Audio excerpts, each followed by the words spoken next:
Abala na po ngayong araw ang mga residente sa Isabela sa paglilinis matapos malubog nga po sa bahang dala ng bagyong Nika. May ulat on the spot si James Agustin. James?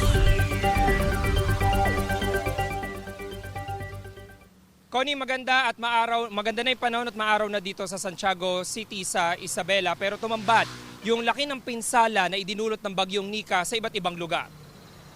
Sa Maharlika Highway, may mga sanga ng puno na katumba at mga establishmento na natanggalan ng bubok. Sa Barangay Batal, may bahagi pa rin na abot binti ang taas ng tubig. Abala ang mga residente sa paglilinis ngayong umaga ng mga nabasang gamit. Ang ilang bahay lubog pa rin sa tubig. May mga bahay din na nilipad ng yero. Ayon sa Provincial Disaster Risk Reduction and Management Council, umabot sa mahigit 7,400 families ang lumikas sa mga evacuation center sa iba't ibang bayan. Katumbas yan na mahigit 22,800 individuals. Problema pa rin ang supply ng kuryente sa ilang bayan tulad dito sa Santiago City. 6 na tulay naman ang hindi madaanan dahil sa umapaw na mga ilog. Ang Magat Dam, 186.39 meters ang level ng tubig hanggang kaninang alas 8 ng umaga.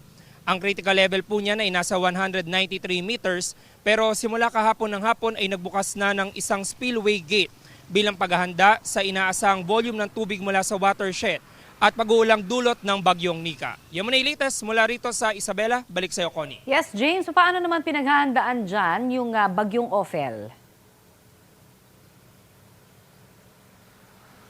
Yes, Connie, yan yung pinag-uusapan na ng Provincial Disaster Risk Reduction and Management Council. Sa katunayan nga, yung mga nandun sa coastal municipalities, tulad halimbawa dun sa Dinapigue, Divilacan, yung Maconacon at Palanan, ay hindi basta-basta papayagan yung mga lumikas sa mga residente na bumalik na muna dun sa kanilang mga bahay. Dahil karaniwan, kapag may dumadaang bagyo dito sa lalawigan ng Isabela, doon yung mga unang mga nililikas na mga residente. Connie.